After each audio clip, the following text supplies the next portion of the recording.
Hi friends, welcome to రేమచ్చ YouTube channel. Duleep ట్రోఫీలో Ishan Kishan super సెంచరీతోని రాణించడం జరిగింది. బీసీసీఐకి అయితే ఒక స్ట్రాంగ్ వార్నింగ్ ఇచ్చినట్లయితే తెలుస్తుంది.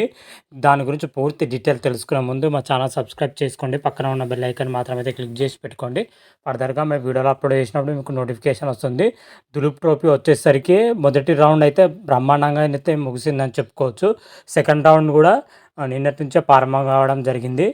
అయితే ఈ దులీప్ ట్రోఫీలో వచ్చేసరికి ఇషాన్ కిషన్ మాత్రం అయితే సూపర్గా అంటే సూపర్గా రాణించడం జరుగుతుంది. ఇండియా సి జట్టు తరపున అయితే ఇషాన్ కిషన్ అయితే బరిలో దిగడం జరిగింది. మిడిల్ ఆర్డర్ పొజిషన్లో వచ్చినప్పుడు కేవలం 120 బంతుల్లోనే 14 4 2 సిక్సర్లతోనే ఇషాన్ కిషన్ మాత్రమైతే సెంచరీ చేయడం జరిగింది. సూపర్ సెంచరీతో అయితే బీసీసీఐకి అయితే ఒక హెచ్చరిక కూడా పంపడం జరిగింది.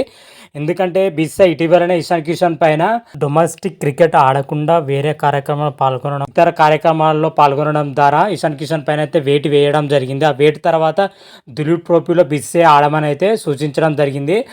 అంది వచ్చిన అవకాశాన్ని అయితే ఇషాన్ కిషన్ అయితే సూపర్గా అంటే సూపర్గా వినియోగించుకోవడం జరిగింది. ఫస్ట్ రౌండ్లో వచ్చేసరికి గాయం కారణంగా అయితే దూరం అవ్వడం జరిగింది ఇషాన్ కిషన్. సెకండ్ రౌండ్ దులీప్ ట్రోఫీలో వచ్చేసరికి ఇండియా సి జట్టు తరపున బరిలో దిగడం జరిగింది. సూపర్ సెంచరీతోనే రాణించడం జరిగింది. సెంచరీతోనే ఊపిరి అందుకొని జాతీయ జట్టులోకి రావాలని అయితే ఇషాన్ కిషన్ అయితే చూస్తున్నాడు. ఇషాన్ కిషన్ దాని తగ్గట్టుగా అయితేనే రాణిస్తున్నాడు అని కూడా చెప్పుకోవచ్చు. ఇదే రేంజ్లో ఇషాన్ కిషన్ ఆడితే మాత్రం అయితే త్వరలోనే జాతీయ జట్టుకి ఎంపిక అయ్యే అవకాశం అయితే కనిపిస్తుంది. ఎందుకంటే ఇంత పర్ఫార్మెన్స్ చేసినప్పుడు ఖచ్చితంగా జాతీయ జట్టులోకి వచ్చే అవకాశం అయితే కనిపిస్తుంది. అదేవిధంగా సెంట్రల్ కాంట్రాక్ట్లో కూడా వచ్చే అవకాశం అయితే కనిపిస్తుంది. మరి చూడాలి, ఇషాన్ కిషన్ తొలి ఇన్నింగ్స్లో అద్భుతమైన ఇన్నింగ్స్ ఆడడం జరిగింది. ఆ తర్వాత రెండో ఇన్నింగ్స్ కూడా రేపో లేదా ఎల్లుండి అయితే రెండో ఇన్నింగ్స్ కూడా చేయబోతున్నాడు ఇషాన్ కిషన్. ఆ రెండో ఇన్నింగ్స్ ఎలా ఆడతాడో, ఏ విధంగా ఆడతాడో అయితే చూడాలి. ఇషాన్ కిషన్ కంబ్యాక్ మాత్రం అయితే నెక్స్ట్ లెవెల్లో ఉందని చెప్పుకోవచ్చు.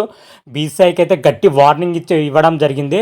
మాటలతో సమాధానం కాకుండా తన బ్యాట్తోనే సమాధానం పంపినట్లయితే ఈ సెంచరీతోనైతే మనకు క్లియర్ కట్గా అయితే అర్థమవుతుంది. మరి చూద్దాం ఎలా ఆడతాడో, ఏ విధంగా ఆడతాడని అయితే రాబోయే వీడియోలో మనకు క్లియర్ కట్గా అయితే తెలుసుకుందాం. అంతవరకు మీకు ఈ వీడియో కానీ నచ్చినట్టయితే లైక్ చేయండి, షేర్ చేయండి. మరిన్ని వీడియోల కోసం మా ఛానల్ సబ్స్క్రైబ్ చేసుకోండి. పక్కన ఉన్న బెల్ ఐకాన్ మాత్రమైతే క్లిక్ చేసి పెట్టుకోండి. ఫర్దర్గా మేము వీడియోలు అప్లోడ్ చేసినా మీకు నోటిఫికేషన్ వస్తుంది. హర హర మహాదేవ్ శంభో శంకర. Thank you.